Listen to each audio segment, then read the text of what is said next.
భాగవతం మనం చెప్పుకుంటున్నాం. భాగవతంలో దశావతారాల గురించి మనం మాట్లాడుకుంటున్నాం. దశావతారాల్లో మనం మత్స్యావతారం గురించి చెప్పుకున్నాం. ఇక తర్వాతది కూర్మావతారం.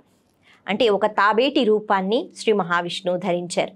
తాబేలు అందంగా ఉంటుందా? అస్సలు అందంగా ఉండదు. శ్రీ మహావిష్ణువు చాలా చక్కగా ఉంటారు, అలంకార ప్రియుడు. రాముడన్నా కృష్ణుడన్నా ఆ పరిపూర్ణ అవతారాలలో ఎంత వైభవం! అసలు రాముణ్ణైనా కృష్ణుడైనా అలా చూసినట్లయితే మనస్సు పొంగిపోతూ ఉంటుంది కదా. మరి అటువంటి శ్రీ మహావిష్ణువు ఒక తాబేటి రూపాన్ని ఎందుకు ధరించారు?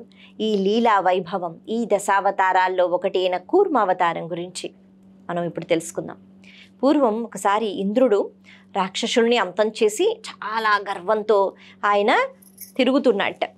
అంటే మళ్ళీ తన లోకానికి తాను వెళుతున్నాడు, తన అంతఃపురానికి వెళుతున్నాడు. అదే సమయంలో దూర్వాసో మహర్షి ఆయన ఈశ్వరుణ్ణి కలుసుకుని ఈశ్వరుని యొక్క ప్రసాదము అయిన ఒక మాల, అంటే పైలోకంలో ఉన్న పువ్వులు ప్రత్యేకంగా ఉంటాయి, అవి మనకి భూలోకంలో ఉన్న పువ్వుల్లా ఉండవు, వాటి సువాసన వేరు. ఆ సువాసనకి తుమ్మెదలు అక్కడ తిరుగుతూ ఉంటాయట. అటువంటి ఒక పూలమాల ప్రసాదంగా తీసుకున్న దూర్వాసో మహర్షి ఇంద్రుడు గెలిచి వెళుతున్నాడు కాబట్టి అభినందనలు ఇచ్చి ఆ పూలమాలను ఇచ్చారట.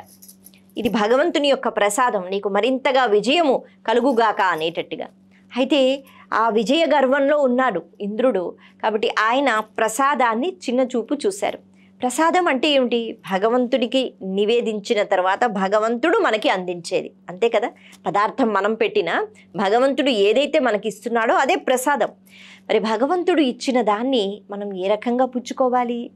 ఇక్కడ ఎంతో గర్వంతో ఉన్న ఇంద్రుడు ఆ మాల ఏదైతే ఉందో దాన్ని ఆయన స్వీకరించాడు. కానీ దాన్ని నిర్లక్ష్య భావనతో పక్కనే ఉన్న ఐరావతానికి ఆ ఏనుగు, అంటే తన వాహనమైన ఐరావతం మెళ్ళో వేసేసాట.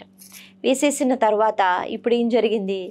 ఆ ఏనుగు కూడా అది ఆ మాలలో ఇందాక మనం చెప్పుకున్నాం, జుమ్ అంటూ తుమ్మెదలు అలాగ తిరుగుతున్నాయి.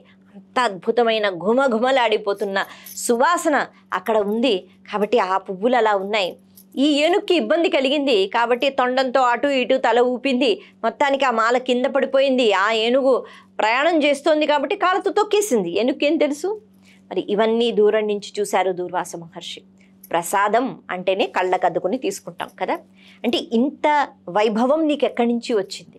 రాక్షసుల్ని అంతం చేసే శక్తి ఎక్కడి నుంచి వచ్చింది? భగవంతుడు ఇచ్చిందేగా. మరి అలా భగవంతుడు ఇచ్చిన శక్తితో విర్రవీగిపోతున్నప్పుడు భగవంతుడు ఇచ్చిన ప్రసాదం నిర్లక్ష్యం చేస్తే ఆ శక్తి ఉంటుందా? పతనమైపోతావా అన్నది ఇక్కడ కూర్మావతారం మనకి చెప్తుంది. కాబట్టి మనకి ఉన్న ఉపాధి, మంచి విద్య కావచ్చు, ధనం కావచ్చు, మన ప్రవర్తన కావచ్చు, ఏదైనా కావచ్చు, దాన్ని చూసి అహంకారంతో ప్రవర్తిస్తే ఆ విద్య మనకి పనికి రాకుండా పోతుంది. ఇప్పుడు దూర్వాసో మహర్షి శాపం ఇస్తారట, నీ దగ్గర ఉన్న లక్ష్మి పోవుగాక. లక్ష్మీదేవి విష్ణువు దగ్గర కదా ఉంటుంది, ఇంద్రుడి దగ్గర ఉంటుందా అంటే కాదు. లక్ష్మి అంటే సర్వ లక్షణాలు కలిగిన శక్తి ఏదైతే ఉంటుందో అది లక్ష్మీదేవి. ఇప్పుడు ఇంద్రుడి దగ్గర ఈ లక్షణాలన్నీ పోయాయి, ఐశ్వర్యం పోయింది, శక్తి పోయింది, జీవ చైతన్యం పోయింది, అంతే లక్ష్మి పోయినట్టే. కాబట్టి ఆయన పూర్తిగా చైతన్యం లేకుండా మారిపోయాడు. అలా మారిపోయిన తర్వాత అమాంతంగా రాక్షసులు పడిపోతున్నారు, యుద్ధం చేయటానికి ఓడిపోతున్నారు, దేవతలు చచ్చిపోతున్నారు. మరి వీటన్నిటికీ కారణం ఇంత పెద్ద అనర్థం. ఏం చెయ్యాలి? ఇప్పుడు తప్పు తెలుసుకున్నాడు, అనవసరంగా గర్వంతో ప్రవర్తించాను, మరి ఇటువంటి శాపానికి గురయ్యాను, ఏం చెయ్యాలి అంటే అప్పుడు దేవతలు అలాగే బ్రహ్మగారు శ్రీ మహావిష్ణువు అందరూ ఒక ఉపాయం చెప్పారు. సాగర మథనం చెయ్యాలి. సాగర మథనం చేస్తే అమృతం వస్తుంది. అమృతం తాగితే చనిపోయిన మీరు మళ్ళీ బ్రతుకుతారు, అంటే ఎవరైతే చనిపోయారో మళ్ళీ చావు అన్నది ఉండకుండా రాక్షసుల్ని జయించవచ్చు. ఈ అమృతం రాక్షసులకి వెళ్లకుండా చూసుకోవాలి. ఇన్ని ఉన్నాయన్నమాట. సరే, సముద్ర మథనం అంటే అంత తేలిక? మనం కవ్వంతో మథనం చేసినట్టు కాదుగా. మరి దానికోసం మందర పర్వతం తేవాలి అన్నారట. సరే, వెళ్ళి మీరు రాక్షసులతో కొద్దిగా స్నేహంతో మాట్లాడండి, కలిసి మనము ఈ కష్టం ఏదైతే ఉందో ఇది పడదాం, అమృతం వస్తుంది, కలిసి పంచుకుందాం అని మీరు చెప్పండి అని విష్ణువు చెప్తే సరే అని వెళ్ళి రాక్షసులతో మాట్లాడారు. వాళ్ళు అప్పటికే చాలా బలంతో విర్రవీగిపోతున్నారు. ఇక అమృతం వస్తే ఇంకా బాగుంటుంది కదా, సరే మనం చేద్దామన్నారట. ఇప్పుడు మరి కవ్వంగా దేన్ని పెడతారు? ఇది ఆలోచన చేస్తూ ఉంటే మందర పర్వతాన్ని పెట్టమన్నారు. ఆ మందర పర్వతాన్ని కూడా ఇటు దేవతలు రాక్షసులు పట్టుకుని ఎత్తే ప్రయత్నంలో అందరూ కింద పడి చచ్చిపోతున్నారట. అప్పుడు శ్రీ మహావిష్ణువు గరుత్మంతుడిని పిలిచి, వెళ్ళవయ్యా మందర పర్వతాన్ని పెట్టు అన్న వెంటనే గరుత్మంతుడు మాంతంగా ఎగిరి మందర పర్వతాన్ని తీసి అలా సముద్ర మధ్యలో పెట్టేసేట. ఇప్పుడు దాన్ని తిప్పడానికి ఒక తాడు కావాలిగా. ఆ తాడుకి బదులుగా వాసుకిని పాముని పంపించారు శ్రీ మహావిష్ణువు. ఇది కూడా తానే చేశాడు. ఇప్పుడు తాడు దొరికింది, అలాగే కవ్వం లాంటి పదార్థం దొరికింది, తిప్పుతున్నారు. కానీ అది నిలకడగా ఉండడం లేదు. సముద్రంలో అది నిలకడగా లేదు, పడిపోతుంది అటు ఇటు. మరి ఇప్పుడు ఏం చెయ్యాలి అని ఆలోచిస్తున్నప్పుడు మళ్ళీ శ్రీ మహావిష్ణువే తాను తాబేటి రూపాన్ని ధరించి, తాబేటి డిప్ప అన్నది చాలా గట్టిగా ఉంటుంది కదా, పెద్ద తాబేలుగా పెద్ద కూర్మంగా శ్రీ మహావిష్ణువు మారి సముద్ర గర్భంలో ఉంటే తన పైన ఈ మందర పర్వతాన్ని పెట్టి అప్పుడు మథనం చేశారు.